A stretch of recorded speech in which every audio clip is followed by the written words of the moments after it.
ॐ सहनाववतु सहनौ भुनक्तु सह वीर्यं करवावहै तेजस्विनावधीतमस्तु मा विद्विषावहै। ॐ शान्ति शान्ति शान्तिः। शङ्करं शङ्कराचार्यं केशवं बादरायणं सूत्रभाष्यकृतौ वन्दे भगवन्तौ पुनः पुनः। ईश्वरो गुरुरात्मेति मूर्तिभेदविभागिने व्योमवद्व्याप्तदेहाय दक्षिणामूर्तये नमः।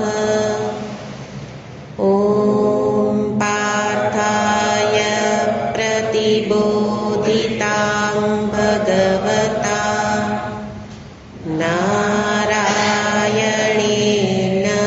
स्वयं व्यासेन ग्रथितां पुराणमुनिना मध्ये महाभारतम्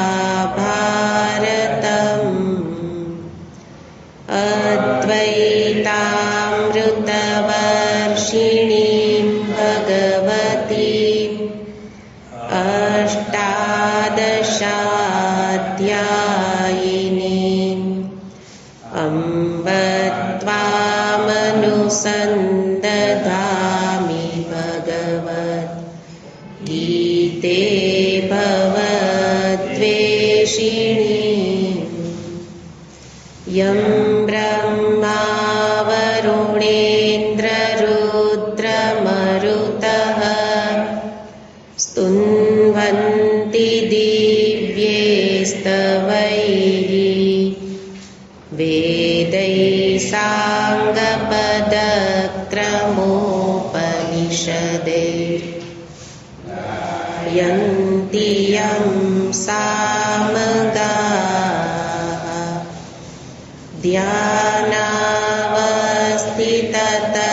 ध्यानावस्थिततद्गतेन मनसा पश्यन्ति यं योगिनो यस्यान्तन्न विदुःसुरासुरगणा देवाय तस्मै नमः।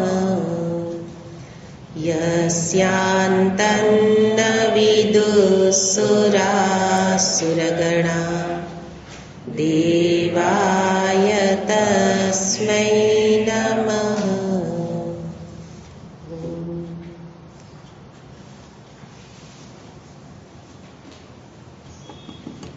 हरि ओम।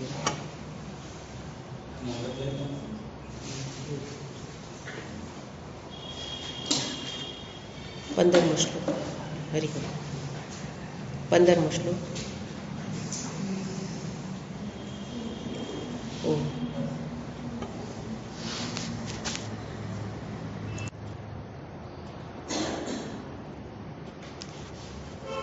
श्रीभगवानुवाच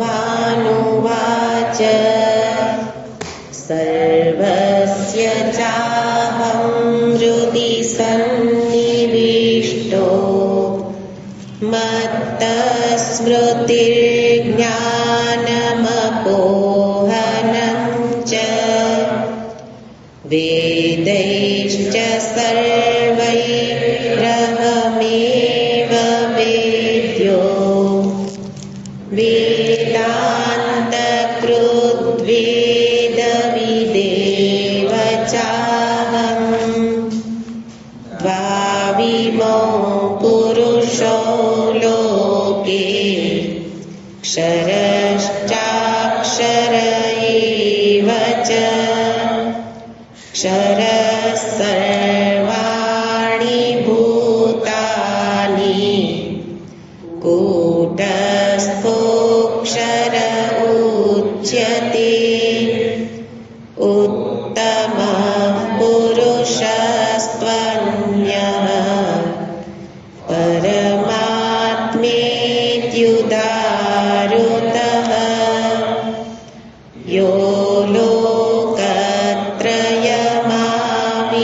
विशिष्य बिभर्त्यव्यय ईश्वरः यस्माक्षरमतीतोऽहम् अक्षरादपि चोत्तमा अतोऽस्मि लोके वेदे च प्रथितः पुरुषोत्तमः.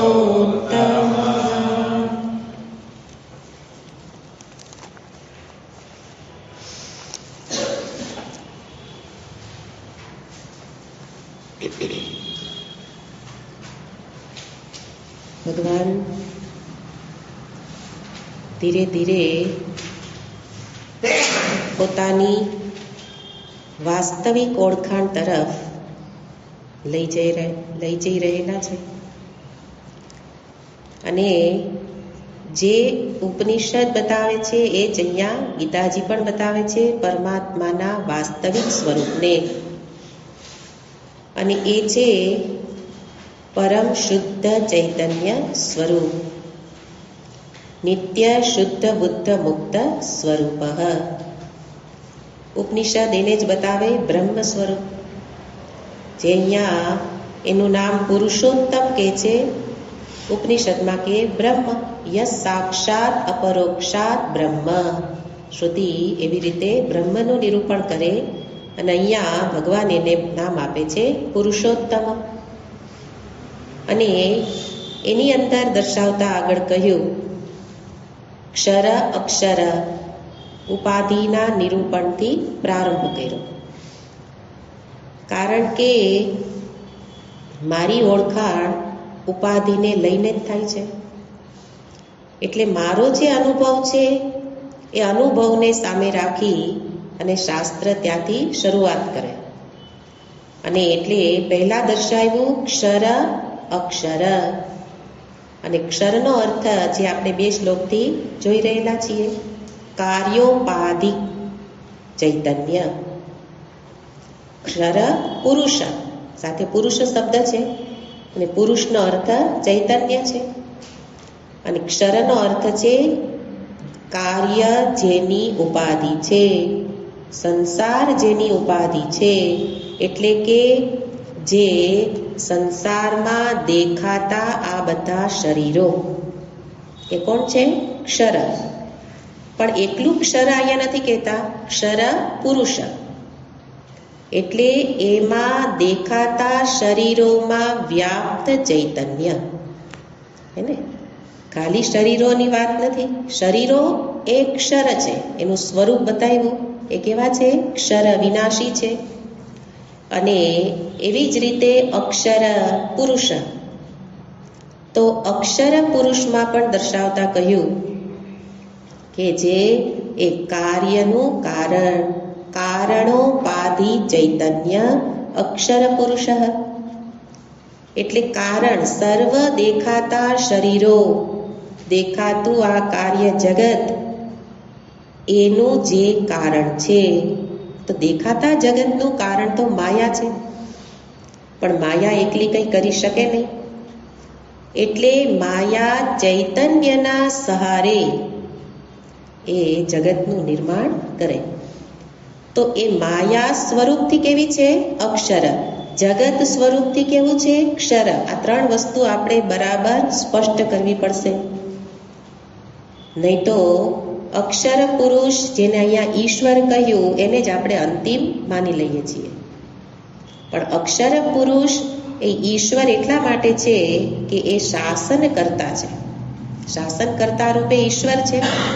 તો એવી રીતે અક્ષર પુરુષ કારણોપાધિ ચૈતન્ય, અથવા તો માયા વિશિષ્ટ ચૈતન્ય. અને ક્ષરનો અર્થ શું કર્યો? કાર્યોપાધિ, હે ને? એટલે જે જીવમાં આપણે જેને આપણે જીવ કહીએ છીએ, એ જ્યાં રહેલો છે એ કાર્ય ઉપાધિ અને એમાં રહેલું ચેતન. તો અવિદ્યા, માયા બધા એક જ નામ છે. એમાં વ્યાપ્ત ચેતન, એ ચેતન એકલું કંઈ કરી ન શકે, એટલે માયાના સહારે કાર્ય જગતનું નિર્માણ કરે છે. પણ ભગવાન અહીંયા બતાવવા માગે છે કાર્ય જગતને બતાવવું નથી, કારણ જગતને પણ બતાવવું નથી, પણ જેને બતાવવું છે એ કારણ અને કાર્ય, ક્ષર અને અક્ષર એમાં જ રહેલું છે. એટલે એમાં જ રહેલા પરમાત્માને બતાવવા હોય તો કાર્ય કારણને પહેલા દર્શાવવા પડે. એટલે કાર્ય કારણ દર્શાવીને કહે છે કે એટલા જ નથી, પણ એનાથી ઉત્તમ પુરુષ, પેલા એ ત્રીજા પુરુષની ઓળખાણ કરાવી કે જે ક્ષર પુરુષ નથી, અક્ષર પુરુષ નથી, જેને ક્ષર અક્ષર રૂપી ઉપાધિ નથી. તો ક્ષર ઉપાધિ વાળું ચેતનને કહેવાય ક્ષર પુરુષ, અક્ષર ઉપાધિ વાળા ચેતનને કહેવાય અક્ષર પુરુષ. બે ઉપાધિ જ છે, પણ જેનામાં ક્ષર અક્ષર ઉપાધિ નથી, એટલે કે નિરુપાધિક ચૈતન્ય. ઉત્તમ પુરુષનો અર્થ શું થશે?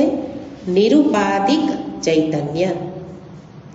તો નિરુપાધિક ચૈતન્યને અહીંયા બતાવે છે ઉત્તમ પુરુષ. અને આ જ આપણી એક આ યાત્રાના આ એક બધા સોપાનો છે. આ જ અધ્યાત્મ યાત્રા છે કે ક્ષર એના પરથી અક્ષર, અક્ષરથી આગળ ઉત્તમ સુધી પહોંચવાનું છે. ને એટલા માટે સુરદાસજીના દ્રષ્ટાંતથી આ વસ્તુ સમજાય. વ્યવહારમાં આપણે આ ત્રણેય વસ્તુઓ એક જ શરીરમાં આપણે જોઈ શકીએ છીએ. ચેતનની વાત નથી, ચેતન તો આપણે એના અધીન જોઈશું અર્થ. પણ જેમ સુરદાસજીનું જીવન, આપણા પણ જીવનમાં આવું જ પરિવર્તન થતું હોય. સુરદાસજીનું જીવન એ અત્યંત વિપરીત હતું. એટલે કહેવાય છે કે ચિંતામણી નામની સ્ત્રીમાં એ અત્યંત આસક્ત હતા, અને એ સ્ત્રી પણ અધમ કક્ષાની હતી, અને એમાં એનું ચિત્ત એટલું આસક્ત હતું. અને એવા આસક્ત ચિત્તવાળા સુરદાસ એ ત્યારે કેવા પુરુષ હતા? અધમ પુરુષ. જીવનથી વ્યવહારથી કેવા હતા? અધમ. અધમમાંથી કોઈક એવા સંજોગોનું નિર્માણ થયું હોય, કોઈ કદાચ મહાત્માઓનો ભેટો થયો હોય, કોઈક રીતે જાગૃતિ આવી અને એમને ચિત્ત ભજનમાં લગાવ્યું અને ભગવાનનું ભજન કરવા લાગ્યા. તો એ સુરદાસ કે જે પહેલા અધમ હતા, ભોગ વિલાસમાં જ રમમાણ હતા, એ અધમમાંથી કેવા પુરુષ બન્યા? મધ્યમ. ભજન ઇત્યાદિ કરવું એ ઉત્તમતા નથી, એ બરાબર જોવાનું છે. કારણ કે એની સાથે સાથે આસક્તિ તો દેહમાં છે જ. ભજન કરીએ છીએ, પણ ભજનમાં ચિત્ત લાગ્યું એટલે એની એ શ્રેષ્ઠતા છે. તો અધમમાંથી બન્યા મધ્યમ. જ્યારે એક હાડ માંસના એક દેહમાં જ ચિત્ત પરોવાયેલું હતું, એવા જીવને કેવો કહેવાય? અધમ. એટલે મેં કહ્યું ને કે આપણા બધાને એ જ લાગુ પડે છે. એમના એક દ્રષ્ટાંતથી કે હાડ માંસ ચામડા કે જે એક કોથળો છે એને એની અંદર જ આપણું ચિત્ત પરોવાયેલું રહેતું હોય તો આપણે કેવા પુરુષ છીએ? અધમ. અને એનાથી આગળ જો થોડી જાગૃતિ આવી અને ચિત્ત ભગવાનના ભજનમાં લાગ્યું, સત્સંગ શ્રવણમાં ઈચ્છા થઈ, કંઈક સાધના કરવાનો પ્રારંભ કર્યો, તો અધમમાંથી જીવ કેવો બન્યો? મધ્યમ. પણ હજી દેહાદી હાડ ચામમાં એનું મન તો છે જ, એટલે મધ્યમ છે. એટલે કે એને જ હું અને મારું સમજે છે. ચિત્ત એમાં હોવુંનો અર્થ એને જ હું અને મારું સમજવું, એને જ હું માને છે. વાસ્તવિક હું તો એનું અસલી સ્વરૂપ તો કંઈક જુદું છે, પણ હું કોને માનીએ છીએ? દેહાદીને. અને એનાથી એના જોડાયેલા સંબંધ, વિષય એ બધાને મારા, અને એના ભોગમાં જો રમમાણ તો અધમ. એનાથી થોડા ઉપર ઉઠ્યું અને છતાં દેહાદીમાં તો મન છે, પણ ભગવાનમાં પણ છે. તો એ ભજનમાં રહેલું મન મધ્યમ પુરુષ. અને પછી ભજનનો એવો રંગ લાગી ગયો કે કૃષ્ણમાં પ્રેમ મગ્ન થઈ ગયા કે જેના કારણે એને દેહનું ભાન પણ છૂટી ગયું સુરદાસજીને. અને અંધ હોવા છતાં પણ કૃષ્ણ જાણે એની સાથે ને સાથે. તો શ્યામ સુંદર હંમેશા એની સાથે, એટલે કે ને સૂરનો શ્યામ, સુરદાસજીનો શ્યામ એની સાથે, એટલે કે સૂરને પોતાનું ભાન ન રહ્યું, પોતે શ્યામમય થઈ ગયા, તો એ બની ગયા ઉત્તમ પુરુષ. જે તો દેહ ટકેલો જ છે, હે ને, સુરદાસ નામે રહેલા જ છે, છતાં પણ ચિત્ત આ દેહાદિમાંથી મુક્ત થઈ ગયું. અને એ દેહાદિમાંથી ઉપર ઉઠી જ્યારે ભગવતમય થઈ ગયો, ત્યારે એક દેહને અધીન પણ એ દેહ કેવો બની ગયો? ઉત્તમ. અને એ જ કહેવાય મહાપુરુષ. પુરુષમાંથી બની ગયા મહાપુરુષ, મહાભક્ત બની ગયા. તો એવી રીતે એક આખી આ યાત્રા છે. અને ભગવાન એ જ વસ્તુ બતાવે છે કે બહાર કંઈ પરિવર્તન નહીં થાય. પરિવર્તન નિરંતર મારી દ્રષ્ટિમાં થશે, વિચારોમાં થશે, મનમાં થશે. તો એવી રીતે જે ક્ષરથી એ પર છે, તો અહીંયા એ જ વસ્તુને ફરી ભગવાન લઈ આવે છે. યસ્માત ક્ષરમ અતીતઃ અક્ષરાત અપી ઉત્તમઃ. તો પહેલા તો મારે પ્રયત્ન ક્યાં કરવાનો છે? આ ક્ષર પુરુષ નહીં, બરાબર? ક્ષર એટલે જે દેહાદિ, જે વિનાશી છે, એમાંથી ચિત્તને બહાર કાઢવાનું છે. અને પહેલા એ જીવ, જીવાત્મા, અક્ષર પુરુષ એટલે કોણ? જીવાત્મા. અને અક્ષર પુરુષ એટલે કોણ? ઈશ્વર. તો ક્ષર પુરુષ જીવ અને અક્ષર પુરુષ ઈશ્વર, માયા વિશિષ્ટ ચેતન એટલે ઈશ્વર. તો પહેલા તો જીવને ઈશ્વરત્વ પ્રાપ્ત કરવાનું છે. જીવે પહેલા ઈશ્વરત્વ મેળવવાનું છે. કેવી રીતે? એ પણ વિચારથી. બધું જ વિચારથી જ થશે, એને વિચારથી આપણે થાકી જતા હોઈએ, એને બદલે હવે વિચારમાં પરિવર્તન થઈ જાય, તો એ વિચારથી જીવ બની જાય ઈશ્વર. શું વિચાર કરવાનો? કે મારામાં ને ઈશ્વરમાં ભેદ શું છે? શું ભેદ છે? તો કે ઈશ્વરને ઉપાધિ છે ને, કારણ ઉપાધિ, અને જીવને કાર્ય ઉપાધિ. તો ઉપાધિ તો બંનેમાં છે, છતાં એ જીવ, હું જીવ કહેવાને એ ઈશ્વર કેમ કહેવાય છે? તો કે છે જોવાનું એ છે કે ઈશ્વરને ઉપાધિ છે, પણ એને ઉપાધિ સાથે કોઈ સંબંધ નથી, હે ને? ઉપાધિથી જે અસંગ છે, ઉપાધિના ધર્મોથી એ લેપાયમાન થતા નથી, એટલે એ ઈશ્વર છે તો બંને ચેતન ચેતન, પુરુષ પુરુષ એટલે ચેતન જ છીએ. પણ હું જીવ બની ગયેલો છું. કેમ બની ગયેલો છું? આ ઉપાધિ દેહાદિની અંદર દેહાદિના ધર્મોથી, એનાથી સંગ, એનાથી લેપાયમાન થઈ જાઉં છું. એટલે ઈશ્વરત્વ શું છે? દેહાદિ હોવા છતાં પણ દેહાદિના ધર્મો એનાથી એ અસ્પૃષ્ટ રહે છે. અસ્પૃષ્ટ એટલે દેહાદિના ધર્મો એને સ્પર્શ કરતા નથી. સીધે સીધું પુરુષોત્તમ નહીં થવાય, સીધે સીધું અહમ બ્રહ્મ નહીં થવાય. આપણે પહેલા જોયું, જેને શ્રુતિ બ્રહ્મ કહે છે એને જ ગીતાજી પુરુષોત્તમ કહે છે. તો સીધું બ્રહ્મ નહીં થવાય. આ યાત્રા કરવી પડશે, વિચાર યાત્રા. અને એ યાત્રામાં પહેલા શું જોયું? જે અત્યારે હું છું, મારી સ્થિતિ ક્યાં છે?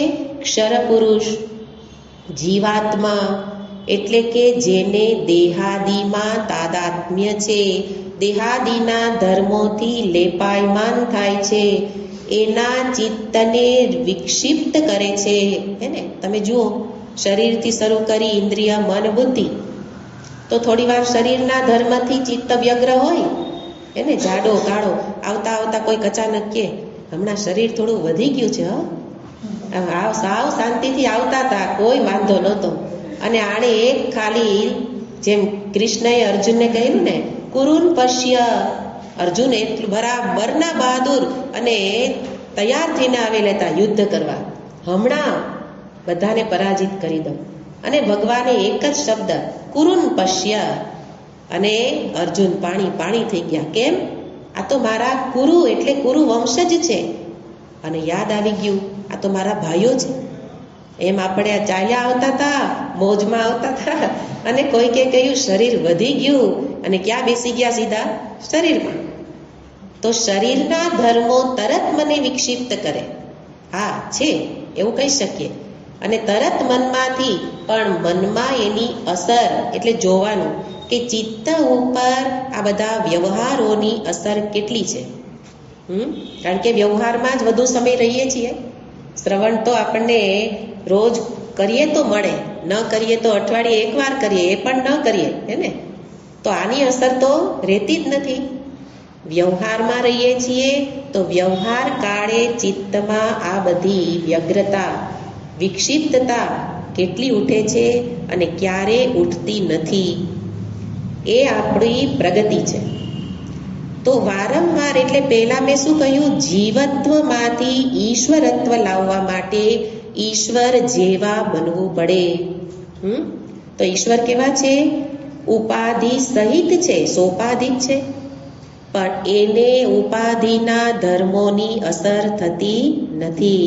કોઈ કૃષ્ણને રણછોડ કહે તો કે હા, રણ છોડીને ભાગ્યો તો રણછોડ તો કહે ને, જ્યારે આપણે વાસ્તવિકતાને સ્વીકારી જ નથી શકતા. એટલે આ મારામાં અને ઈશ્વરમાં આટલો ભેદ છે. એટલે પહેલા આ એક સાધનાનો એક પહેલો ભાગ, નિરંતર ચિત્ત પર દેહાદિના પ્રભાવને દૂર કરવું. શરીરનો નથી પ્રભાવ પડતો તો ઇન્દ્રિય, મન, બુદ્ધિ, એના ધર્મો, સુખી, દુઃખી, પાપી, પુણ્યાત્મા, આવું નિરંતર આપણું મન ચાલે જ રાખે છે. તો શરીર હું છું ત્યાં સુધી એવું રહેશે, પણ ઈશ્વર એનાથી અસંગ રહીને એ કાર્ય કરે છે, વ્યવહાર કરે છે, પણ ઉપાધિથી અસંગ રહીને કરે છે, સ્પર્શ થતો નથી. એ મારામાં ને ઈશ્વરમાં ભેદ છે. ઉપાધિ બંનેને છે, પણ એવું સંભવ છે, એવું ભગવાન અવતાર લઈને બતાવે છે કે જો આ રીતે પણ સંભવ છે કે દેહ ધારણ કરીએ છતાં પણ દેહથી અલિપ્ત રહી શકાય છે. બરાબર? તો એ ઈશ્વરત્વ છે. સાથે બીજું કે જે કરવાનું છે તો આ અસંગ થઈને પણ બધું જ થશે, હે ને? ઈશ્વર કેવા છે? એ ઉપાધિથી અસંશ્લિષ્ટ છે, છતાં પણ વિભરતી, હે ને? ધારણ પોષણ કરે છે. આગળ જ કહી દીધું, એ ધારણ પોષણનું કાર્ય કરે છે. ક્યારે કરે? કોના માટે કરે? બધા માટે કરે. એવું નહીં કે ભગવાનનું ભજન કરે એનું જ કરે. ભગવાન બધાને પ્રેમ કરે. હું કરું કે ન કરું એ કરે, એને હું એની સામું જોઉં કે ન જોઉં એ જુએ, હું એને જાણું કે ન જાણું એ મને જાણે. તો નિરંતર એ પોતાના વ્યવહારને એ પ્રેમપૂર્વક કરતા રહે છે. કારણ એમને બહાર કોઈના પણ કોઈની પણ અપેક્ષા નથી. કરવાનું થાય છે, ઉપાધિથી અસંગ રહીને પણ ઈશ્વર એ ધારણ પોષણ કરે છે, યોગક્ષેમનું વહન કરે છે, જેમ માતા, હે ને? અત્યારે તો હવે માતાનું દ્રષ્ટાંત લેવા જેવું નથી, પણ કેટલીક એવી ઉત્તમ માતાઓ હતી. અને થોડો સમય તો બાળક નાનું છે ત્યાં સુધી તો એ માતાની અંદર જોવા મળે છે કે બાળક લાત મારે, બાળક વાળ ખેંચે, હે ને? મલમૂત્ર કરે તો પણ માં એને ધારણ પોષણ કરે છે. એવી જ રીતે પણ ત્યાં એક ભેદ છે, માને બાળક પાસે અપેક્ષા છે, જ્યારે ઈશ્વરને કોઈ જીવ પાસે અપેક્ષા નથી. એને શું કરવાનું? મારે એ મારું કાર્ય છે કરવું. તો એક અર્થમાં વ્યવહારિક રીતે પણ એ કોઈની અપેક્ષા વિના નિરંતર ઉપાધિથી અસંગ હોવા છતાં રહીને પણ આ કાર્ય કરે છે. અને બીજો અર્થ કે સ્વભાવ જ છે, સત્તા પ્રદાન કરવું એ એનો સ્વભાવ છે, સર્વને અસ્તિત્વ આપવું એ એનો સ્વભાવ છે, ચેતનનો સ્વભાવ છે. એટલે એવી રીતે પણ વિભક્તિનો અર્થ. તો આગળ આપણે આપણા જીવન ઉપયોગી વાત આ જોવાની છે કે ક્ષર પુરુષમાંથી પહેલા આ રીતે અક્ષર પુરુષ એટલે જીવત્વમાંથી પહેલા ઈશ્વરત્વને પ્રાપ્ત કરીએ. પણ એ પણ અંતિમ નથી. ઉપાધિ પણ એક કાળે રહે છે, બીજા કાળે જતી રહે છે. એવી રીતે આ ઉપાધિને પણ છોડીને પોતાને કેવી રીતે જાણવું? અહમ નિરુપાધિક ચૈતન્ય. હું નિરુપાધિક એટલે આ ઉપાધિ ખરેખર મારા સ્વરૂપમાં રહેલી જ નથી. જેવી રીતે રજ્જુ હે ને, રજ્જુની અંદર કેટલા આપણે ખાલી સર્પ જ દેખાય એવું નથી. રજ્જુની અંદર કોઈને ભૂછિદ્ર દેખાય કે અહીંયા તિરાડ જેવું લાગે છે. ઝાખું અજવાળું હોય તો એ ભૂછિદ્ર દેખાય, કોઈને સર્પ દેખાય, કોઈને માળા દેખાય હે ને. આવી રીતે લાંબી એક માળા પડેલી પણ એવોય ભ્રમ થઈ શકે. તો રજ્જુની અંદર અનેક ભ્રમ થવા છતાંય રજ્જુ એને બિભરતી એટલે ધારણ કરે છે. કેવી રીતે? સત્તા પ્રદાન કરીને. એટલે કે રજ્જુ છે તો આ બધું દેખાય છે. દેખાય છે એ સાચું નથી, પણ સત્ય કોણ છે? રજ્જુ છે. તો રજ્જુ એ રીતે સર્પાદિને સત્તા પ્રદાન કરી અને એનું ધારણ પોષણ કરે છે. એવી જ રીતે પરમાત્મા કે જે પરમાત્મા કેવા છે? એક ક્ષર પુરુષ અક્ષર પુરુષથી વિલક્ષણ છે.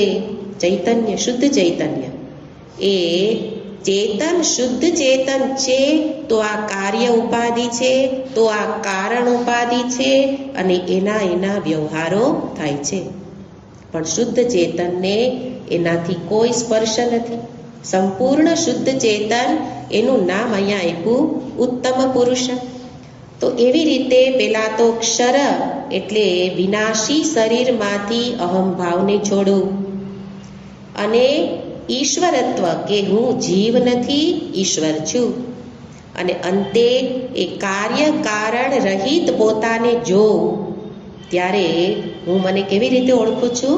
ઉત્તમ પુરુષ રૂપે. અને એવી કોઈક ઓળખાણ ભગવાન અહીંયા પોતાની કરાવે છે કે કૃષ્ણ કહે છે, અર્જુન જે હું છું એ જ તું છો. આપણા બંનેના સ્વરૂપમાં કોઈ ભેદ નથી. હું ઉત્તમ પુરુષ છું તો તારો હું એ પણ હું કોણ છે? ઉત્તમ પુરુષ. તું જેને હું કહે છે એ પણ ઉત્તમ પુરુષ છે, અને હું જેને હું કહું છું તો બંનેના હુંમાં કોઈ ભેદ નથી. એવી રીતે દર્શાવી અને આગળ આ શ્લોકમાં બતાવતા કહે છે, યસ્માત ક્ષરમ અતીતઃ અક્ષરાત અપી ઉત્તમ. જો શબ્દ પ્રયોગ એકના એક જાણે કે લાગે છે, પણ ભગવાનનું એની પાછળ કહેવાનું તાત્પર્ય થોડું વધારે સૂક્ષ્મ થતું જાય છે.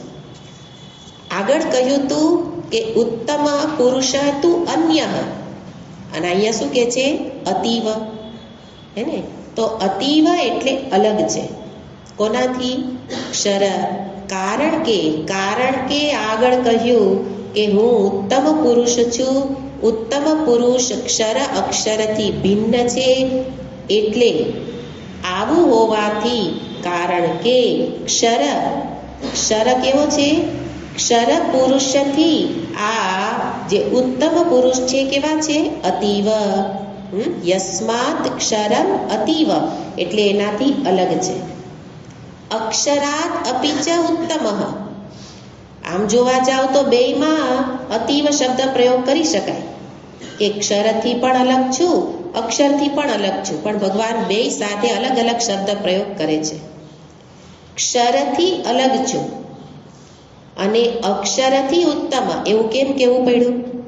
તો અક્ષરથી ઉત્તમ એટલા માટે કહ્યું કે ક્ષર જેવું વિનાશી અક્ષર નથી, એટલે બંને સમાન નથી. ક્ષર અક્ષર બંને સમાન નથી. હે ને? ક્ષર કરતા ઉત્તમ, અક્ષર ઉત્તમ જ છે, શ્રેષ્ઠ છે, કારણ દીર્ઘકાળ સુધી માયા રહે છે. અક્ષર એટલે માયા દીર્ઘકાળ સુધી રહે છે, એટલે એ ક્ષર કરતા તો શ્રેષ્ઠ જ છે, એટલે બંનેને સાથે પ્રયોગ કરી શકાય નહીં. અને એટલે કે છે અહીંયા યસ્માત ક્ષરમ, ભાષ્યકાર ક્ષરનો અર્થ ફરી આપણને યાદ કરાવે છે કે આ જે વાત છે એ પહેલા શ્લોકથી જુદી નથી. એ તો આપણે આગળના શ્લોકો ભૂલી ગયેલા હોઈએ કે ભગવાને આગળ શું કહ્યું, કે છે પહેલો શ્લોક યાદ કરો, ઊર્ધ્વ મૂલમ અધશાખમ અશ્વત્થમ પ્રાહુહુ અવ્યયમ. તો જે ઊર્ધ્વ મૂલ ને તો કે છે સંસાર માયા વૃક્ષમ અશ્વત્થાખ્યમ અતિક્રાંતમ. અક્ષરનો અર્થ શું કર્યો? અશ્વત્થ વૃક્ષ. જે આગળ પહેલા શ્લોકમાં જગતને શું કહ્યું હતું? અશ્વત્થ વૃક્ષ. તો આગળના શ્લોકમાં એને જ સંસાર રૂપે, કાર્ય રૂપે બતાવ્યું. એ કાર્યરૂપ જે સંસાર છે એ જેને આગળ અશ્વત્થ રૂપે કહેલું હતું એ જ છે. એટલે કે સંસાર માયા રૂપી વૃક્ષ, એનું નામ ક્ષર. તો જગત જેને અશ્વત્થ કહ્યું, કે જે અશ્વત્થનો અર્થ આપણે જોયો હતો, જે કાલે રહેનારું નથી, એને કહેવાય વિનાશી, એને જ કહેવાય ક્ષર. તો કે છે ક્ષરથી હું અતીત છું. એટલે શું? તો કે છે આ જે વિનાશી જગત જે દેખાય છે, જેને આગળ અશ્વત્થ રૂપે કહેલું હતું, એનાથી હું અતિક્રાંતમ, એનાથી અલગ છું. એટલે કે એ વિનાશી છે, હું વિનાશી નથી. એક અર્થ કર્યો. અને અક્ષરાદપી ઉત્તમ, અક્ષરાતનો અર્થ પણ ત્યાં કરેલો, સંસાર વૃક્ષ બીજભૂતા. હે ને, આટલો ભેદ છે બેમાં. પેલા અક્ષરનો અર્થ સંસાર વૃક્ષ અને અક્ષરનો અર્થ સંસાર વૃક્ષ બીજ. એવું બીજભૂતાત અપી ઉત્કૃષ્ટતમ. ઉત્કૃષ્ટ છું, ખાલી ઉત્કૃષ્ટ નહીં, ઉત્કૃષ્ટતમ. સુપરલેટિવ ડિગ્રી વાપરીએ ને, એને જેમ અધમ, મધ્યમ, ઉત્તમ, એવી રીતે ઉત્કૃષ્ટતમ. એવું કેમ કેવું પડ્યું? કારણ કે ઉત્કૃષ્ટ કહેશે તો એ અર્થ માયામાં જતો રહેશે. માયા ઉત્કૃષ્ટ છે કોનાથી? ક્ષરથી. ક્ષર કરતા અક્ષર ઉત્કૃષ્ટ છે અને અક્ષરથી પણ ઉત્તમ. એટલે એને શું કહ્યું? ઉત્કૃષ્ટતમ. એવું ઉત્કૃષ્ટતમ એ આ ઉત્તમ પુરુષ છે. તો કે છે અક્ષરાત અપી ચ ઉત્તમ. તો આ રીતે બંનેના અર્થ કરે છે કે એક માયા અને એક કાર્ય જગત એનાથી ઉત્તમ છે. અને એ ઉત્તમ પુરુષને અહીંયા બતાવે છે કે જે કાર્યોપાધિ જીવ અને કારણોપાધિ ઈશ્વર એના કરતા પણ જે શ્રેષ્ઠ છે. તો પોતાની જ ઓળખાણ, પોતાના સાચા સ્વરૂપની ઓળખાણ ભગવાન કરાવે છે. અને એને જ અતઃ, અતઃ એટલે માટે, માટે એટલે શું? ક્ષરથી અક્ષરથી ઉત્તમ હોવાથી. તો અહીંયા જુઓ કે શબ્દ પ્રયોગ છે અક્ષરાદ અપી. અપી એટલે પણ. તો પણનો અર્થ આગળનો અર્થ પણ લેવાઈ જશે, હે ને? હું ખાઉં છું અને જોઉં છું પણ. તો કહીએ આપણે હું ખાઉં છું અને જોઉં છું પણ. તો પણનો અર્થ શું લેવાનું? બે ક્રિયા કરું છું. એટલે એક જ ક્રિયા હોય તો પણ વાપરવું ન પડે. હું ખાઉં છું, જોઉં છું, એકલી ક્રિયા થઈ શકે. પણ બે ક્રિયા હોય તો એમાં આપણે પણ જોડતા હોઈએ. તો પણ અપી શબ્દ વાપરે ત્યારે એ બંને સાથે બંને શબ્દ જશે. કેવી રીતે? તો જોયું, ક્ષરથી અતીવ. ઉત્તમ પુરુષ કેવા છે? ક્ષરથી અતીવ. તો અતીવ એ અક્ષર સાથે પણ જશે. એટલે ક્ષરથી અતીવ છું, અક્ષરથી પણ અતીવ છું. આ પણ શબ્દ એવી રીતે. અને ઉત્તમ શબ્દ પણ એ રીતે જશે. અક્ષરથી ઉત્તમ છું, ક્ષરથી પણ ઉત્તમ છું. એવી રીતે એક ખાલી આપણા એક વ્યાકરણને અધીન અન્વયને સમજવા માટે આવું એક આપણે સમજી શકીએ કે પણનો અર્થ આ રીતે થાય. પણ કહેવાનો અર્થ છે સર્વોત્કૃષ્ટ. એક શબ્દમાં કેવું હોય તો પરમાત્મા કેવા છે? સર્વોત્કૃષ્ટ છે. સર્વોત્કૃષ્ટ છે. ભગવાન કે છે કે માત્ર હું જ નથી કહેતો, પણ લોકમાં વેદમાં આવી જ રીતે હું પ્રખ્યાત છું.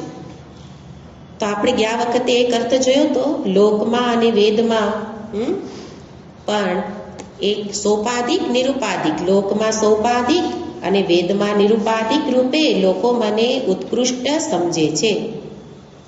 બીજી રીતે પણ અર્થ થશે અને ભગવાન ભાષ્યકાર અર્થ કરે છે કે લોકે વેદે ચ, લોકે વેદે ચ કેવી રીતે?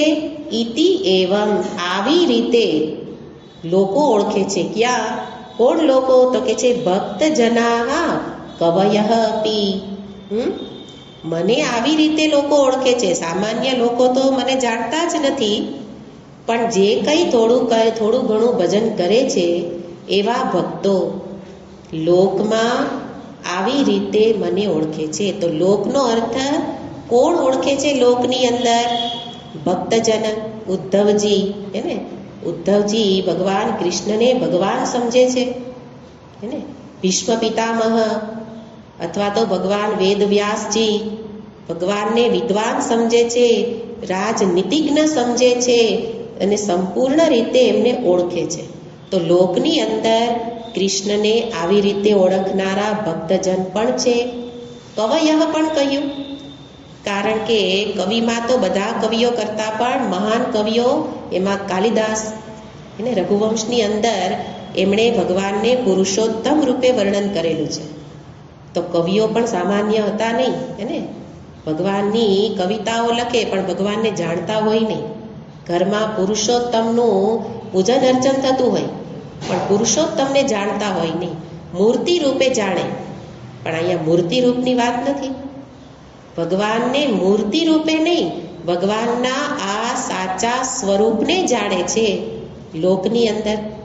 અને સાથે લોકમાં કેવું હોય તો સ્મૃતયઃ એટલે સ્મૃતિઓ આ રીતે એનું વર્ણન કરે છે. એટલે લોકની અંદર વર્ણન સ્મૃતિઓ. સ્મૃતિ એટલે શું? જે કોઈ મહાપુરુષો દ્વારા જેની રચના થયેલી છે, ખાસ કરીને ભગવત સમકક્ષ જે મહાપુરુષો ભગવાન વેદવ્યાસજી જેમણે રચના કરી, તો એ બધી સ્મૃતિઓ છે. યાજ્ઞવલ્ક્ય ઋષિ છે, એમણે રચના કરી, સ્મૃતિ છે. વાલ્મીકી ઋષિ એમણે રચના કરી, સ્મૃતિ છે. વાલ્મીકી રામાયણ હોય, મહાભારત, શ્રીમદ ભાગવત, વિષ્ણુ પુરાણ, આ બધી શું છે? સ્મૃતિઓ છે. તો સ્મૃતિઓની અંદર ભગવાનનું નિરૂપણ આ રીતે પુરુષોત્તમ રૂપે કરવામાં આવે છે. અને વેદમાં પણ કેવી રીતે? તો છાંદોગ્ય ઉપનિષદ પણ બતાવે છે ઉત્તમઃ પુરુષઃ. સીધો આ જ શબ્દ પ્રયોગ છે. ભગવાનને ઉત્તમ પુરુષ રૂપે ઉપનિષદ પણ બતાવે છે. અને એવી રીતે લોકમાં વેદમાં, અહીંયા મહાપુરુષો તો કે લોકવેદને ક્યાં જોવા જાવ? આગળના શ્લોકને જ જોઈ લ્યો કે જેની અંદર લોકમાં ભગવાનને આવી રીતે જાણે છે, ને? તો આ 5 બાબતોથી ભગવાનને જાણે છે. એનો અર્થ પુરુષોત્તમ રૂપે જાણીએ છીએ. કેવી રીતે જાણીએ છીએ? ઈશ્વર પરમાત્મા છે. આગળ 5 શબ્દ પ્રયોગ આપણે જોયા હતા. તો ઈશ્વર કેવા છે? પરમાત્મા ઇતિ ઉદાહૃતઃ આગળ આવી ગયું. તો એને લોકો પરમાત્મા રૂપે જાણે છે. સર્વના અંતર્યામી, સર્વના અંતરતમ, સર્વમાં બિરાજે. આપણે સામાન્ય રૂપે તો બધા જાણીએ જ છીએ. આપણે એટલે જે કોઈ ભગવાનને ભજે છે એ બધા ઈશ્વરને પરમાત્મા કે સર્વના અંતર્યામી, સર્વમાં બિરાજે એવું જાણીએ જ છીએ. એની સાથે લોકત્રયમ આવિશ્ય, એ પણ લોકમાં એવી રીતે જાણીએ છીએ. પુરુષોત્તમ જાણવું એટલે શું? ખાલી નામ નહીં, આ પ્રકારે એમને આપણે ઓળખીએ છીએ. કે એ પરમાત્મા છે, એ ત્રણેય લોકમાં પ્રવેશીને રહેલા છે, એને એટલે કે એ ક્યાં નથી, સર્વત્ર છે. આપણે જાણીએ છીએ લોકત્રયમ આવિશ્ય એટલે મારામાં પણ છે, એટલે મારા મનની વાતો બધી ભગવાનને ખબર જ છે. આવું આપણે જાણીએ જ છીએ. બિભરતી બધાનું વહન, યોગક્ષેમનું વહન કરે છે, આપણે જાણીએ છીએ. અને સાથે અવ્યય છે, એને અવ્યય છે એટલે એ નિત્ય રહેનારા છે, એટલે આપણે એને પ્રાર્થના કરીએ. કારણ બીજા બધા તો જવાના છે, આ એક એવા છે જે હંમેશા રહેશે. તો ભક્તને એ ભરોસો છે, એટલે અવ્યય રૂપે પણ જાણીએ છીએ. તો એવી રીતે પુરુષોત્તમ રૂપે લોકમાં પ્રખ્યાત છે. તો પુરુષોત્તમ નામથી એનો અર્થ એમના આવા કામથી.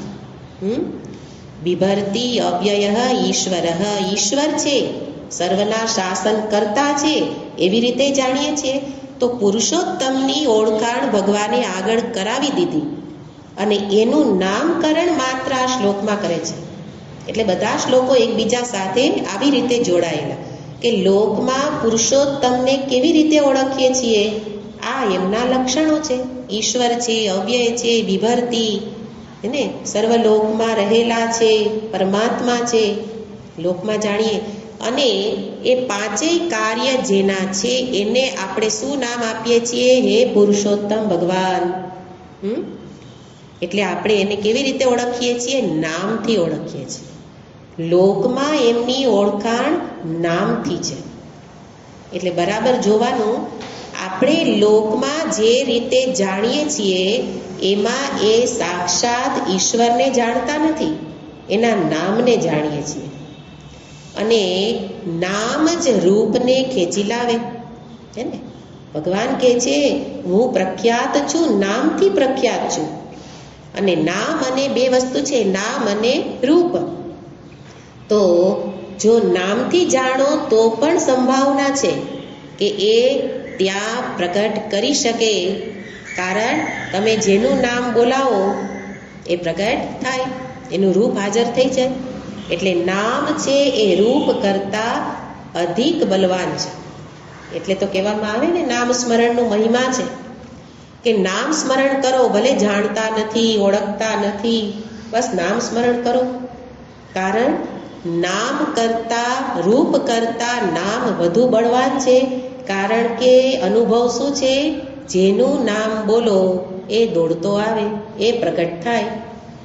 એટલે પણ પુરુષોત્તમને લોકમાં જાણે છે, તો નામથી જાણો છો, તો એના માટે આ રૂપ છે. શું રૂપ છે? એ અવ્યય છે, બિભરતી, આ બધા એનું રૂપ બતાવ્યું, સ્વરૂપ બતાવ્યું. સ્વરૂપથી આવા છે. તો એવી રીતે એને જાણે છે, એવું અહીંયા દર્શાવ્યું. આમ જુઓ તો ભગવાનને કાંઈ લોક જાણે કે ન જાણે, ઈશ્વરને કાંઈ વાત પડી નથી, એ તો પહેલેથી એવા જ છે, હે ને. પણ એટલે એને કોઈ પ્રમાણની જરૂર નથી. નહીં તો કહેશે જો લોકમાં અને વેદમાં પૂજાય એને જ ભગવાન કહેવાય. ભગવાન કે હું પૂજાવ કે ન પૂજાવ, તું મને ભગવાન કે ન કે, હું ભગવાન જ છું, હે ને. પણ પોતાની આ મહાનતાને કેટલા લોકો જાણે છે. પોતાની એટલે દરેકની એ મહાનતા છે. અહીંયા તો સ્વરૂપથી નિરૂપણ છે, અહમનું નિરૂપણ છે. તો દરેકનો અહમ આવા પ્રકારનો છે. ઉત્તમ પુરુષનો અર્થ જ છે ને અહમ, હું. તો ભગવાન કહે છે આ હુંની ઓળખાણ છે. આ હુંની ઓળખાણ એટલે જેને લોકો આવા પરોક્ષ રૂપે જાણે છે, નામ જ માત્ર જાણે છે, પણ સ્વરૂપથી બધા જ પુરુષોત્તમ જ છીએ. એ રીતે અહીંયા અર્થ છે. તો આ રીતે અહીંયા દર્શાવ્યું કે ત્રણ પુરુષનું નિરૂપણ કરે છે. સતત એ જોવાનું છે, નહીં તો આપણે ઈશ્વર અને પુરુષોત્તમ બેને એક જ કરીને જોઈશું, એમાં આપણે ભેદ જોઈ શકતા નથી. પણ નિરંતર આ પ્રકારે પુરુષોત્તમને ઈશ્વરથી પણ જુદા કરવાના છે. એટલે વિવેક દ્વારા, વિચાર દ્વારા જ આ રીતે, જેમ કે ને મૂંજ ઘાસમાંથી સળી કાઢવાની છે. મૂંજ ઘાસ એ પણ એક ઝીણું એવું તણકલું, અને એમાં એક એવી સળી છે કે જેને તૂટ્યા વિના કાઢવાની છે, પણ એના માટે એકાગ્રતા પૂર્વક એને ધીરે ધીરે કાઢવું, ત્યારે એ નીકળી શકે. એવી જ રીતે એ મુંજ ઘાસમાં રહેલી પેલી ઈશિકા સળી, એની જેમ ચૈતન્ય તત્વ સર્વ આ બધા જ જીવોમાં પરોવાઈને રહેલું છે. પરોવાઈને રહેલા પરમાત્માને મુંજ ઘાસમાંથી સળી કાઢવાની જેમ વિવેક બુદ્ધિ દ્વારા એને જુદા કરવાના છે. નહીં તો વિચાર કરતા કરતા સીધું ક્ષરમાં જ આવીને બેસી જવાશે. ક્ષરથી થોડાક આગળ નીકળશું તો ઈશ્વરમાં જઈને બેસી જઈશું, હે ને? જીવ ભાવ થોડો ઘણો છૂટે તો ઈશ્વર સીધા પકડાય, ઈશ્વર જ અંતિમ થઈ જાય. પણ ઈશ્વરનું પણ સ્વરૂપ ત્યાં સુધી પહોંચી શકાતું નથી. એટલે આ રીતે પરમાત્મા સર્વક્ષર અક્ષરમાં જ વ્યાપ્ત થઈને રહેલા છે. ક્યાંક બીજે બેઠા હોત તો જલ્દી ઓળખાઈ જાય, પણ એમણે એવી કરામત કરી કે પ્રવિશ્ય, આગળ કહી દીધું ને કે સર્જન કરીને તદ સૃષ્ટવા તદેવાનું પ્રાવિશત. હવે તમે આમ ઉપર લોકમાં ક્યાંક બેઠા હો તો તમને ઓળખવા ક્યાંક સહેલા પડે. આ તો તમે એવા એની સાથે ઓતપ્રોત થઈ ગયા છો કે દેખાય ત્યારે માત્ર આ શરીર જ સાચું લાગે છે, હે ને? અને એને જોવામાં જ મન એટલું બધું બેકાબુ બની જાય છે. એટલે અત્યંત કઠિન. આ કઠિનતા આ અદ્વૈત જ્ઞાનમાં રહેલી છે. જાણવું સમજવું બહુ સરળ છે, પણ જીવનમાં અનુભવ લાવવું એ મુંજ ઘાસમાંથી એ સળી કાઢવા જેટલું અઘરું છે. પણ જરૂરી એમાં એકાગ્રતા, સાધના, નિરંતર સૂક્ષ્મ વિચાર કરવાની રીત. તો એ રીતે અહીંયા બતાવે છે કે એ ઉપરનું પેલું ફોતરું દૂર થઈ જાય તો અંદર સળી રૂપે બિરાજે છે પરમાત્મા. આ ડુંગળીના ફોતરા જેવું નથી, એ જોવાનું. બે દ્રષ્ટાંત છે કે ડુંગળીના ફોતરાને દૂર કરો એમ ઈશિકા મુંજ ઘાસના ફોતરાને દૂર નથી કરવાનું. મુંજ ઘાસનું ફોતરું દૂર કરો તો અંદરથી કંઈક મળશે. ડુંગળીના ફોતરાને દૂર કરો તો શું મળશે? કંઈ નહીં મળે, પોલમ પોલ, હે ને? તો એવું આ જગત નથી. આ જગત જે ક્ષર અક્ષરથી યુક્ત દેખાય છે, કાર્ય કારણ સંબંધ વાળું દેખાય છે, એ ડુંગળીના પેલા એક ફોતરા જેવું નથી કે બધા ફોતરા દૂર કરી નાખો અંતે કાંઈ બચે નહીં. એ શૂન્યવાદ થઈ ગયો, હે ને? શૂન્યવાદી શું કે આ એક ફોતરું દૂર કરો, દેહ હું નથી, મન હું નથી, ઇન્દ્રિય હું નથી, અને પછી અંદરથી ડુંગળીમાંથી શું નીકળું? કાંઈ નહીં. એમ અંતે કાંઈ બાકી બચતું નથી. એવું નથી. એટલે શાસ્ત્ર મુંજ ઘાસનું દ્રષ્ટાંત આપે કે વિવેક કરવાનો છે. આ હું નથી, હું નથી, વિચાર દ્વારા એને દૂર કરતા જાઓ. ક્ષર હું નહીં, અક્ષર નહીં, દૂર કરી દો. ઉપાધિને દૂર કરતા બાકી બચે છે. એ બાકી બચે તે પુરુષોત્તમ, અને એ ઉત્તમ પુરુષ એ જ હુંની અસલી ઓળખાણ. આને જ કહેવાય યથાર્થ જ્ઞાન. તો આ યથાર્થ જ્ઞાન સુધી પહોંચવા માટે નિરંતર વિવેક. કારણ દેહાદિમાંથી એ તાદાત્મ્યને છોડાવવા માટે, કારણ કે અવિવેકને કારણે તાદાત્મ્ય થયેલું છે, હે ને? અવિવેક એટલે બંનેને એક જ કરીને જોઈએ છીએ ભેગા. વિવેક એટલે છૂટા પાડવા, અવિવેક એટલે ભેગા કરીને જો. અવિવેકને કારણે ક્ષર અક્ષરમાં ઉત્તમ પુરુષ એક થઈને રહેલા છે, જે એનાથી અલગ. કહ્યું ને, ક્ષરાત અતીવ. ભગવાન પોતે કહે છે એક થઈને નથી, એનાથી અતીવ છે, અલગ છે, પણ અલગ દેખાતા નથી. અલગ શબ્દ જ વિવેકને દર્શાવે છે. અતીવ શબ્દ ક્ષરથી અલગ કરો. અલગ કરો એટલે સંપૂર્ણ ભિન્ન નથી, એ સમજવાનું. સંપૂર્ણ અલગ કરો તો પેલું ક્ષરની તો કોઈ સત્તા જ નહીં રહે. ક્ષરને પણ હોવા માટે ચૈતન્યની જરૂર છે. એટલે સંપૂર્ણ ભિન્ન નથી, પણ એક થઈ ગયેલા છે. એ વિચાર દ્વારા, વિવેક દ્વારા જોવાનું અને દૂર કરવાનું. કેવી રીતે? આખી એક પ્રક્રિયા છે, વિચાર પ્રક્રિયા. નિરંતર આ પ્રકારની એ વિચાર પ્રક્રિયામાંથી પસાર થવું પડે ને. એટલે એના માટે જોવાનું શરીરના ધર્મ. શરીર સાથે એક થઈને રહેલા છીએ, તો શરીરના ધર્મને હું મારા માની લઉં છું, ત્યારે મેં કોની સાથે તાદાત્મ્ય કરી લીધું? ક્ષર પુરુષ, કે જે ક્ષરમાં જન્મ મરણ છે. હે ને? ક્ષર પુરુષ દેહમાં પાપ પુણ્ય, ક્ષરમાં પાપ પુણ્ય રહેલા છે, જન્મ મરણ છે, સુખ દુઃખ છે. એ બધામાં આપણે જ્યારે જોડાઈ જઈએ તો આપણે શું ઓળખાણ આપી? હું જન્મ મૃત્યુ વાળો, હું સુખી, હું દુઃખી. આ ઓળખાણ શું બતાવે છે? અવિવેક. આપણે પોતાને આવી રીતે ઓળખતા હોઈએ તો એના માટે આ અવિવેકને કારણે ઓળખાણ છે. શરીરના સાથેનું જોડાણ. અહીંયા કે છે બધાથી છૂટા પડો. શરીરમાં એ ધર્મ, શરીરના ધર્મ છે. જ્ઞાન થાય પછી પણ શરીરમાં એ ધર્મ રહેવાના જ છે. એટલે શરીરથી ભિન્ન થવું એટલે એ ધર્મોની આગળ જ કહી દીધું ને, એનાથી અલગ થઈ જવું. મન, ઇન્દ્રિય, બુદ્ધિ, આ બધામાં કર્તા ભોગતા ભાવ જે રહેલો છે, મનમાં કર્તૃત્વ, બુદ્ધિમાં ભોક્તૃત્વ, તો એ બધાથી ભિન્ન થવું. એટલે કે હું ને એની સાથે જોડીને જોવું નહીં. એ વિવેક છે. અને વિવેક અંતિમ નથી, એ પણ જોવાનું. વિવેક શું છે?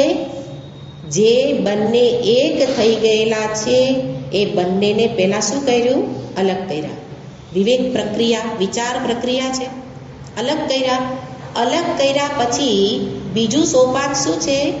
જે દેહાદિના ધર્મો છે એનો હું દ્રષ્ટા છું. છે ને? પહેલા શું કહ્યું? આ શરીરના ધર્મો મારા નથી, એ તો શરીરના છે, મનના છે, બુદ્ધિના છે. આ વિવેક દ્વારા આપણે વિચાર કર્યો. અને એનાથી આગળ એ ધર્મો જરૂર છે, પણ હું એનો જોનારો છું, સાક્ષી છું. તો બીજો નિશ્ચય પોતાનો શું કર્યો? સાક્ષી નિશ્ચય. એટલે કે દેહાદિના ધર્મોનો જોનારો હું એનાથી જુદો છું, દ્રષ્ટા છું, સાક્ષી છું. પણ એ અંતિમ નથી. સાક્ષી સ્વરૂપથી હું એનાથી જોનારો, એનાથી જુદો, એ દ્રશ્ય છે, હું દ્રષ્ટા છું. પણ મેં આગળ જ કહ્યું કે એ દ્રશ્ય છે પણ મારાથી તદ્દન ભિન્ન નથી. એટલે એનાથી આગળ કે એ સાક્ષી જ સર્વવ્યાપક બ્રહ્મ તત્વ છે. સર્વવ્યાપકની અંદર દેહાદિ પણ આવી જશે. એટલે કે એ સાક્ષીમાં રહેલું ચેતન, જે જોનારામાં રહેલું ચેતન, એ ચેતન એટલે સાક્ષી ચૈતન્ય, એ આ દેખાતા જે દ્રશ્ય જગત છે જેમાં વ્યાપક બ્રહ્મ પરમાત્મા એટલે ચેતન છે, એનાથી જુદું નથી. એટલે કે દેહાદિમાં પણ ચેતન છે, એ ચેતન ચેતનથી ભિન્ન નથી. દેહાદિ ક્ષર એનાથી જુદો છું. વિનાશી શરીર એનો નાશ છે, પણ એમાં રહેલા ચેતનથી હું ભિન્ન નથી. તો એકત્વ ક્યાં રહેલું છે? ચેતન ચેતનમાં. તો પેલા દેહાદિમાંથી ચેતનને ભિન્ન કર્યું. એ ચેતન છે સાક્ષી ચેતન, અને એક દેહમાં રહેલા ચેતન એને સાક્ષી ચેતન કહ્યું. એ જ સર્વ દેહમાં રહેલા છે, એનું નામ શું છે? બ્રહ્મ ચૈતન્ય. તો એ છે પૂર્ણનું દર્શન. એક દેહમાં ચેતન, એ જ સર્વ દેહમાં, પણ ચેતનમાં ભેદ નથી. ચેતન કેટલા છે? એક, અદ્વિતીય. હે ને? એટલે જ કે છે ને, જીવો બ્રહ્મૈવ નાપરઃ. ને શ્રુતિની જ વાત ગીતાજી કરે છે. જીવો બ્રહ્મૈવ નાપરઃ. આગળ જ કહ્યું હતું જેને શ્રુતિ બ્રહ્મ કહે છે એને જ અહીંયા ગીતાજી એટલે સ્મૃતિ શું કહે છે? પુરુષોત્તમ. શ્રુતિ કહે છે જીવ બ્રહ્મથી ભિન્ન નથી, જીવો બ્રહ્મૈવ ના પરઃ. અને અહીંયા પણ શું કહે છે? અક્ષર એમાં રહેલો જે પુરુષ છે એનાથી પુરુષોત્તમ ભિન્ન નથી. ક્ષર પુરુષ એમાં અને અક્ષરમાં પણ પુરુષ, એકલું ક્ષર અક્ષર નથી કહ્યું, ક્ષર પુરુષ, અક્ષર પુરુષ એમાં રહેલા પુરુષ પુરુષ એનાથી ઉત્તમ પુરુષ ભિન્ન નથી. એટલે ક્ષર પુરુષ જીવ. તો અહીંયા શું કહે છે? ક્ષર પુરુષથી પહેલા અલગ કરવાનું છે, પણ એમાંથી એ વાચ્યાર્થને દૂર કરી લક્ષ્યાર્થ બાકી બચે તો લક્ષ્યાર્થથી બંને એક જ છીએ. ત્વમ પદનો વાચ્યાર્થ શું છે? ક્ષર પુરુષ. ક્ષર પુરુષ એટલે ત્વમ જીવ. એ ત્વમ જીવને શું કહેવાય? ક્ષર પુરુષ. અહીંયા એને ક્ષર પુરુષ કહે છે, પણ એ વાચ્યાર્થ છે. એટલે કે જીવાત્મા જેને આપણે કહીએ છીએ એ પરમાત્માનો વાચ્યાર્થ છે. વાચ્યાર્થ એટલે સીધે સીધો જે અર્થ આપણને સમજાય. અને સાથે જે કારણ શરીરમાં રહેલો પુરુષ અક્ષર પુરુષ એ તત્પદ ઈશ્વર એ વાચ્યાર્થ છે. જીવ વાચ્યાર્થ, ઈશ્વર વાચ્યાર્થ.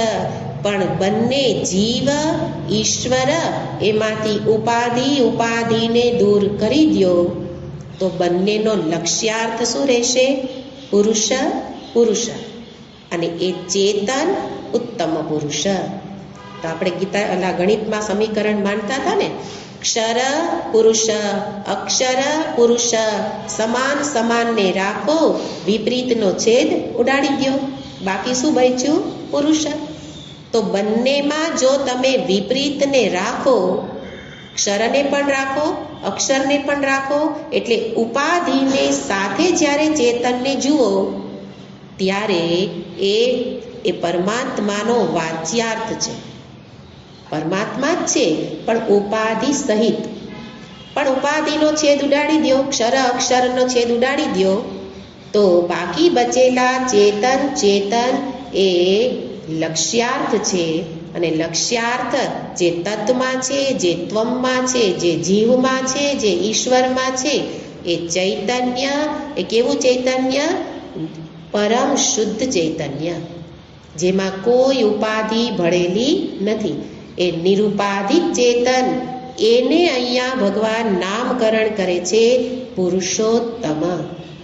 આ વસ્તુ આપણે બરાબર સ્પષ્ટ રૂપે સમજવાની છે કે મારા એક દેહાદિને એમાંથી ચેતન, જે દેહમાં જળ શરીર પણ છે ને ચેતન પણ છે, દેહાદિને દૂર કરો તો બાકી બચે તે ચેતન. અને જેને હું ભગવાન કહું છું એની એ સર્વજ્ઞ સર્વશક્તિ ઉપાધિને દૂર કરો, એમાં રહેલું ચેતન. એ રીતે જીવ અને ઈશ્વર એક જ છે. ઉપાધિથી ક્યારેય એકત્વ સંભવ નથી. તો અહીંયા પુરુષોત્તમ એ ઐક્યનો બોધ કરાવનારો શબ્દ છે. એટલે પહેલાંથી શરૂ કર્યું હતું કે એને શ્રુતિ બ્રહ્મ કહે છે કે આત્મા જ બ્રહ્મ છે. એવી જ રીતે અહીંયા ભગવાન કહે છે કે એ ક્ષરમાં રહેલો પુરુષ એ વાસ્તવમાં બ્રહ્મ જ છે. બરાબર? તો એ રીતે પુરુષોત્તમ શબ્દ એ પરમાત્માના નિરુપાધિક સ્વરૂપ પરમ શુદ્ધ ચૈતન્ય સ્વરૂપને દર્શાવનારો શબ્દ છે. અને એવી રીતે લોકવેદમાં જાણતા નથી. આ જોવાનું છે. લોકવેદમાં પ્રખ્યાત છે, પણ કઈ રીતે? નામથી પ્રખ્યાત છે. નામને આપણે જાણીએ છીએ પણ નામીને જાણતા નથી, એના સ્વરૂપને જાણતા નથી. આપણે પુરુષોત્તમ નામને જાણીએ છીએ પણ પુરુષોત્તમ જ હું છું એ રીતે જાણતા નથી. જાણવાનું ફળ હવે આગળ બતાવશે, પણ કઈ રીતે જાણવાનું? જે પુરુષોત્તમ એટલે શું અર્થ કર્યો? સંપૂર્ણ શુદ્ધ ચૈતન્ય, જેમાં ક્ષર અક્ષર ઉપાધિ રહેલી નથી, એવું પરમ શુદ્ધ ચૈતન્ય એ પુરુષોત્તમ, એ જ હું એટલે કે જીવનું વાસ્તવિક સ્વરૂપ છે એવું જાણે તો આગળના શ્લોકમાં ફળ બતાવે છે. તો ચોથો શ્લોક હવે પછી, એટલે આ એક વિષય જે આપણે પ્રારંભ કરેલો હતો એમાં જે પુરુષોત્તમ તત્વનું નિરૂપણ, એનું ફળ હવે આગળ બતાવશે, પણ એને આપણે પછી જોઈશું. ઓમ પૂર્ણમદ પૂર્ણમિદં પૂર્ણાત પૂર્ણમુદચ્યતે પૂર્ણસ્ય પૂર્ણમાદાય પૂર્ણમેવાવશિષ્યતે. ઓમ શાંતિ શાંતિ શાંતિ. હરિ ઓમ શ્રી ગુરુભ્યો નમઃ. હરિ ઓમ.